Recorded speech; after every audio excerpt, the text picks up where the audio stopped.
दृश्यताम् कलेवरं यावदिदं हीनोम्यहम् प्रसन्नः सारुणलोचनो लसन् मुखाम्बुजो ध्यानपथश्चतुर्भुजः मुखाम्बुजो ध्यानपथश्चतुर्भुजः।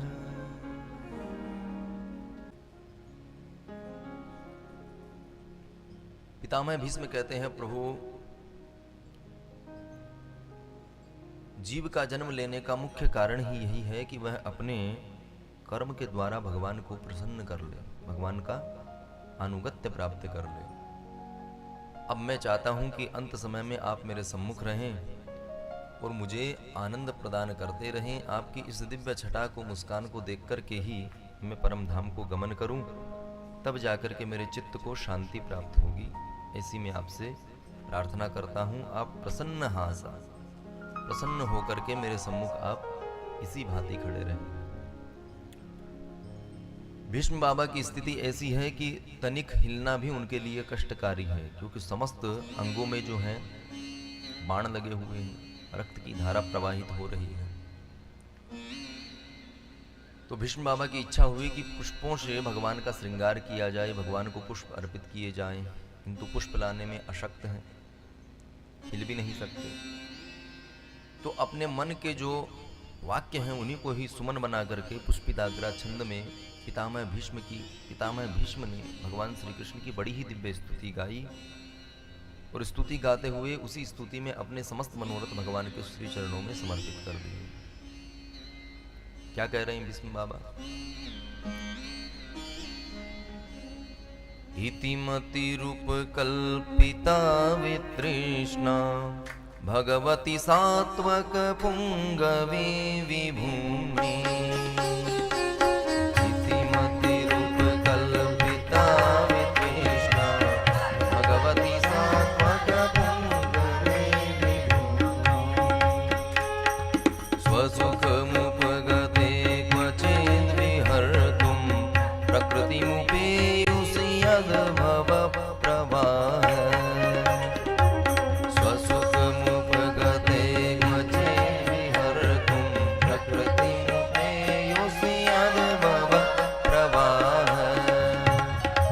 त्रिभुवनकमनं तमालवर्णं रविकरगौरवरं वरं दधाने।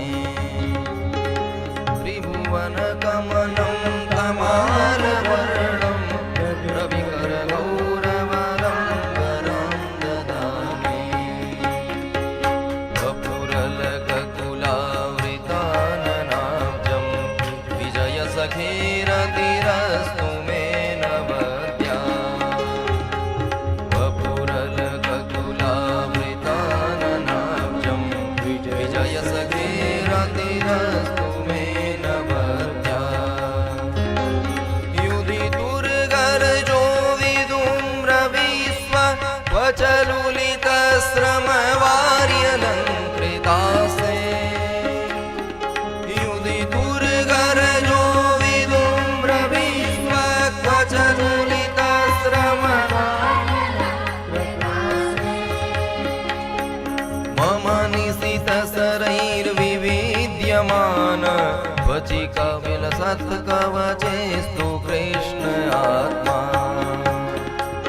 मम निशितशरैर्विविद्यमान त्वचिविलसत्कवचेस्तु कृष्ण आत्मा।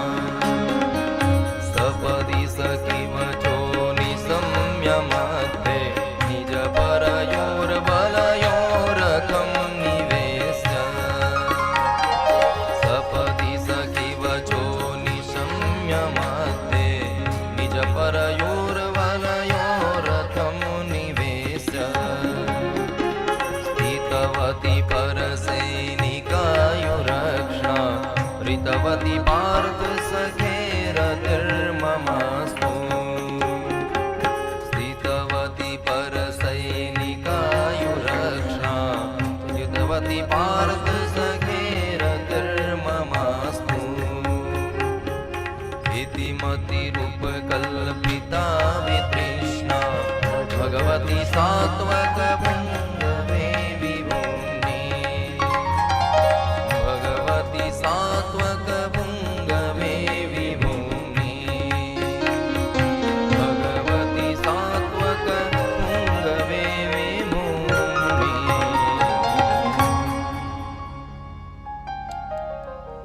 पुष्पिताग्रा छंद में पितामह भीष्म ने भगवान की बड़ी ही दिव्य स्तुति गाई। क्या कह रहे हैं? भीष्म पितामह कह रहे हैं, हे प्रभु, इस देह यात्रा का समय अब पूर्ण होने को और अग्रसर है और मेरी इच्छा है कि जिम्मेदारी जीव को निभा करके जाना चाहिए। महाराज, मेरी एक पुत्री है जो अभी तक अविवाहिता है और मैं चाहता हूं कि मैं अपनी पुत्री को आपको ही समर्पित करके जाऊं, क्योंकि आपसे सुंदर, आपसे ज्यादा समझदार मुझे कोई भी वर उसका प्रतीत नहीं होता। भगवान मुस्कुरा करके कहते हैं, बाबा, हमने तो सुना है आपका विवाह ही नहीं हुआ, आप तो नैष्ठिक ब्रह्मचारी हो। तो जिसके पुत्र नहीं होता, पुत्री नहीं होती, वो दत्तक पुत्र दत्तक विधान से ले लेते हैं। शास्त्रों में दत्तक पुत्र का वर्णन है। तो आपने कहीं कोई दत्तक पुत्री ले रखी है? पितामह भीष्म कहते हैं, नहीं प्रभु, देह रूप से तो मैंने किसी को पुत्र पुत्री नहीं बनाया, अपितु मैंने अपनी मति को ही जो है पुत्री मान लिया है और मैंने इसका विधिवत पालन भी किया है। इसमें किसी भी प्रकार का विकार नहीं आने दिया। मेरी बुद्धि जो है वो वितृष्णा, किसी भी प्रकार की तृष्णा से युक्त नहीं है। अभी तक वितृष्णा है, ना काम में, ना क्रोध में, ना लोभ में, किसी भी प्रकार की तृष्णा नहीं। प्राय जीव जो होता है उसमें अनेकानेक तृष्णाएं जुड़ी हुई होती हैं। पिता जब बन जाता है तो पुत्र के प्रति अनुराग जम जाता है। कोई भी अच्छी वस्तु कहीं से भी प्राप्त हो जाए तो दौड़ा दौड़ा अपने पुत्र के लिए लेकर के आता है। तो पुत्रेष्णा सभी में होती है प्राय। एक होती है वित्तेष्णा, जो कि युवावस्था में विशेष बलवती होती है। जैसे ही यौवन आता है, जीव को पैसा कमाने की एक अलग लगन लग जाती है। कैसे भी पैसा आए, उल्टे सीधे धंधे से आए, कोई गलत कार्य करने से आए, और पैसे की चमक धमक उस समय अधिक मन में हो जाती है कि पैसे ही महत्वपूर्ण होते हैं। पश्चात थोड़ा सा जब प्रौढ़ावस्था में आता है तो वह समाज से अधिक जुड़ जाता है। उसकी ये हो जाती है कि इच्छा ऐसी होती है कि समाज में हमारी प्रतिष्ठा बढ़े, सब लोग हमको पूछे, हर जगह हमारा स्वागत सत्कार हो, कहीं भी हम जाएं तो हमें स्वयं अपना परिचय न देना पड़े, अपितु लोग ही हमारे बारे में चर्चा करके बताएं कि इनमें ऐसे ऐसे गुण हैं। तो अनेक प्रकार की तृष्णाएं जो हैं जीव में जुड़ी हुई होती हैं, पर मेरे में किसी प्रकार की तृष्णा नहीं है। गोस्वामी जी ने भी वर्णन किया, सुत वित लोक ईषणाति, सुत वित लोक नाति, सुत वित लोक ईषणाति, सुत वित लोक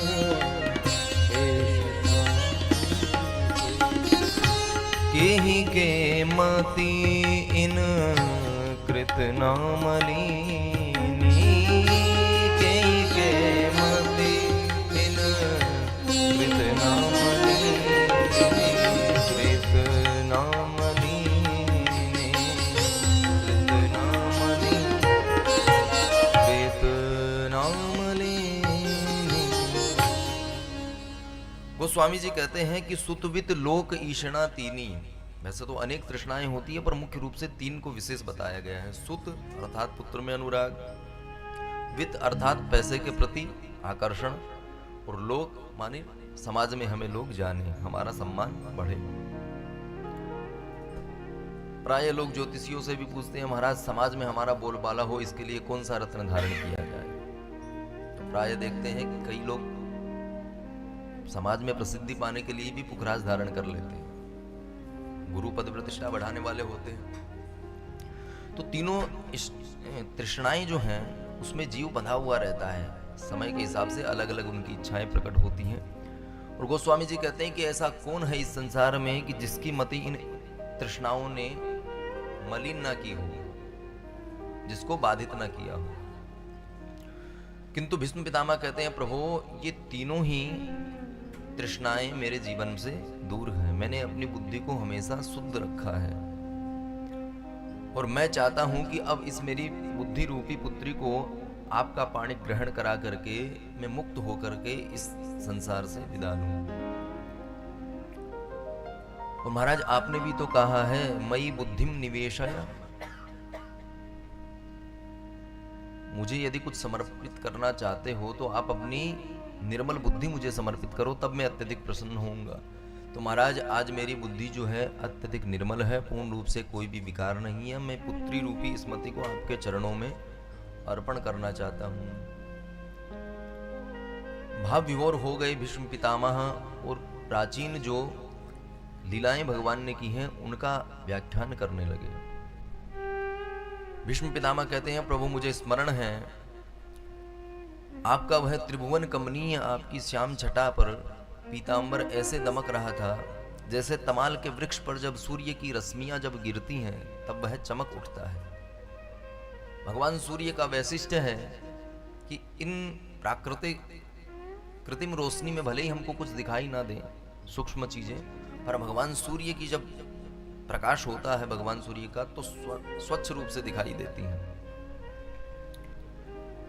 प्रभात काल में जब कहीं सूर्य की किरणें हमारे घर में जब आती हैं तब ऐसे भले ही मौसम साफ दिखाई देता हो, कुछ नहीं दिखाई देता हो, पर सूर्य की जो किरणें आती हैं, रश्मियां आती हैं, उनमें हमको धूल के कण उड़ते हुए दिखाई देते हैं। जालांतर्गते भानु यह सूक्ष्मम दृश्यते रजः, रज का वह छोटा सा कण वह भी भगवान सूर्य नारायण की रश्मियों के प्रभाव में स्पष्ट दिखाई देता है। तो भगवान सूर्य की किरणें जैसे मान लो तमाल वृक्ष के पत्तों पर जब गिरती हैं तो वह खूब दमकता है, चमकता है। तो उसी प्रकार आपका वह पीतांबर आपके श्याम विग्रह पर पूर्ण रूप से चमक रहा था महाराज। और मुझे वह भी याद आता है कि जब आप रणांगण में दौड़ लगाते थे तो धूल से आपका सारा शरीर, आपकी केस, आपका मुखमंडल जो है धूल से धूसरित हो जाता था, फिर भी आप बहुत सुंदर लगते थे। रसिकों ने वर्णन किया है, धूली भरे अति शोभित श्याम जो ऐसी बनी सिर सुंदरी चोटी, खेलत खात फिरे अंगना पग पैजनी बाजत पीरी कछोटी, वासविको रस खान बिलोकत उर्वारत काम कला निधि कोटि, काग के बाग कहा कहिए हरि हाथ सोले गयो माखन रोटी। रसिकों ने वर्णन किया है कि भगवान जब दधी माखन लेकर के नन्हे नन्हे कदमों से जब दौड़ लगाते हैं तो काग भुसुंडी जी, दोनों अवतारों में काग भुसुंडी जी ने भगवान का दिव्य दर्शन किया, रामावतार में भी किया, कृष्णावतार में भी किया। तो कौवा आकर के भगवान के हाथ से दधी माखन रोटी लेकर के चला जाता है। जो ईश्वर सर्वसमर्थ हैं वो अपने भक्तों की मनोरथ को पूर्ण करने के लिए पूर्ण रूप से हमको अशक्त प्रतीत होते हैं, शक्ति रहित प्रतीत होते हैं। वरना किसमें इतना सामर्थ्य है कि भगवान के हाथ से कोई वस्तु छुड़ा ले, पर भगवान दिव्य लीलाएं करते हैं, अपने भक्तों का मनोरथ पूर्ण करते हैं। और उस समय भी महाराज धूली भरे अति शोभित श्यामजू, कितने सुंदर ठाकुर जी लग रहे हैं। धूल के जो कण भगवान की केशावली से स्पर्श कर जाते हैं तो ऐसा लगता है मानो स्वर्ण को ही पीस करके उनका पाउडर बना करके, चूर्ण बना करके भगवान ने धारण कर रखा हो। चेहरे पे जब धूल के कण लग जाते हैं तो ऐसे लगता है जैसे मानो बढ़िया स्वर्ण रूपी भगवान ने श्रृंगार किया हो। तो भीष्म पितामह कहते हैं, प्रभु मुझे याद है आप रणांगन में भी आपकी वह दिव्य शोभा हमारे मन को मोह लेती थी। हम युद्ध करना भूल करके आपके ही दर्शन में एकटक होकर के आपका दर्शन करते थे। और मुझे याद है कि आपने अर्जुन ने आपसे कहा आप मुझे लेकर के चलो कि मैं देखूं जरा कौन मेरे से युद्ध करने को आया, इतना सामर्थ्य किसका है कि मेरे गांडीव के सामने टिक सके। तो सेनायोरुभयोर मध्ये रथम स्थापयमेच्युतः। अर्जुन ने भगवान से प्रार्थना की कि प्रभु मेरा रथ जो है रणांगण के मध्य ले जाकर के स्थापित करो। भगवान ने भी अपनी योग माया से तत्क्षण ही उस रथ को युद्ध के मध्य ले जाकर के खड़ा किया और अर्जुन से बोले, अर्जुन हम तो बीच में ले आए हैं पर अब आप बीच से मत हट जाना। अर्जुन ने जैसे ही दृष्टि घुमाई तो एक से एक दिग्गज जिनकी गोद में अर्जुन खेले हैं, जिन्होंने अर्जुन को चलना सिखाया है, धनुर्विद्या जिन्होंने सिखाई है, अर्जुन को धर्म नीति जिन्होंने सिखाई है, वो सामने उनसे युद्ध करने के लिए खड़े हैं।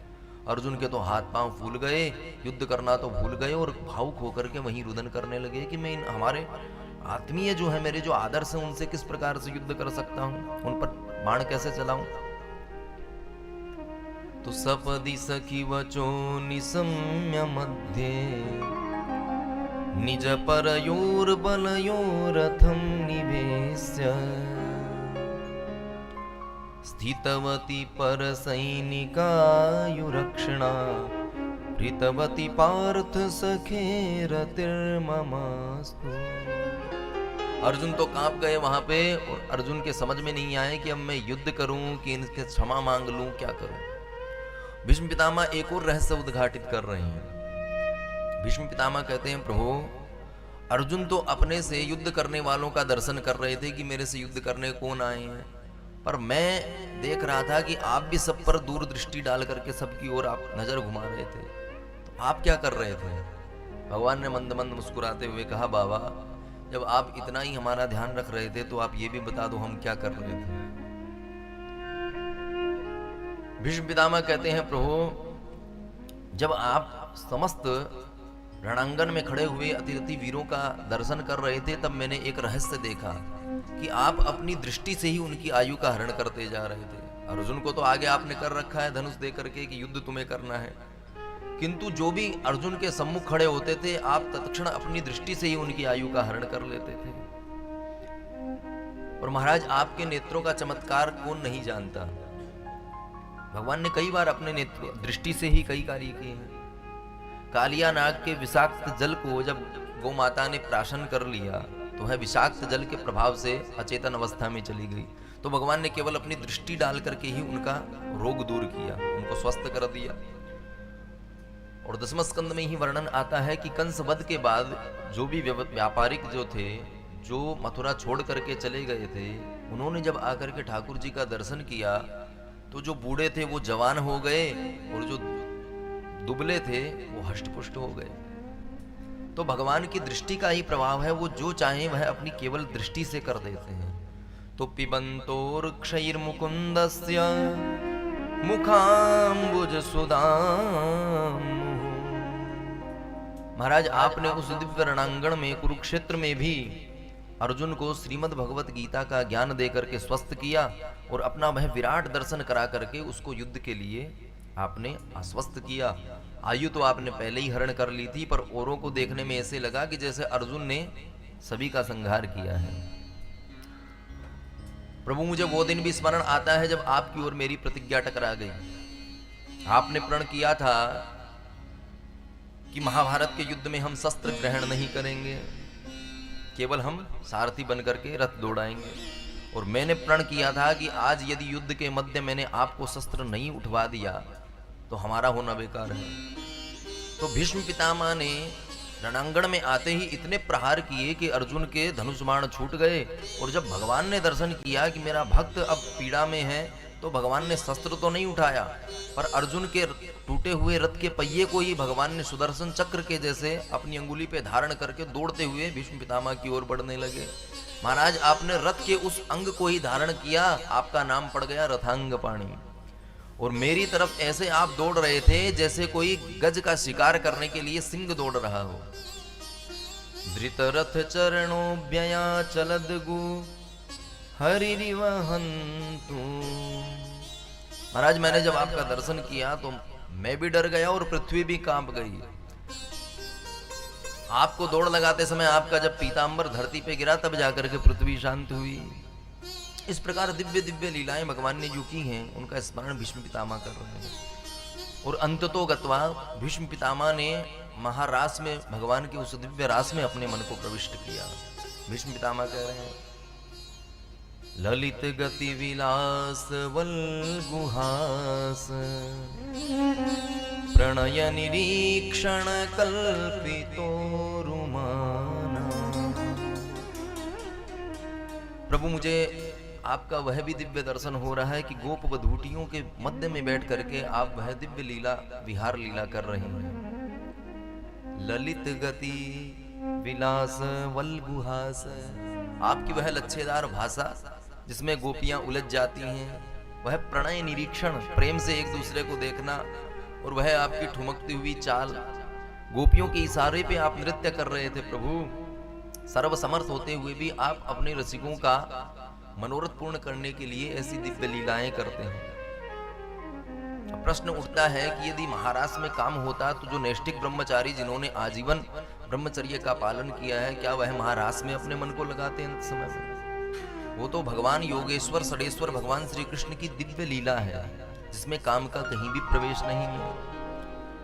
उसी दिव्य छटा का दर्शन करते करते सबके हृदय में भगवान हरि का दर्शन करते हुए पितामह भीष्म ने उसी क्षण भगवान की मंद मुस्कान का दर्शन करते हुए अपने पंचभौतिक देह को त्याग दिया। जैसे ही पितामह भीष्म ने अपने देह को त्यागा तो सर्वे बभूवुस्ते तूष्णीम, मानो सब जगह शांति छा गई हो। और जैसे ही पितामह भीष्म ने महाप्रयाण करके दिव्य लोक की ओर गमन किया तो तत्र दुंदुभयोर्ने दुर देव मानववादिता, आकाश में सहसा दुंदुबियां बजने लगी। भीष्म पितामह का दिव्य स्वागत देवता गण करने लगे और दिव्य आभा प्रभा विवाह से समस्त लोकों में वह दिव्य प्रकाश छा गया। सभी लोग भगवान का कीर्तन करने लगे।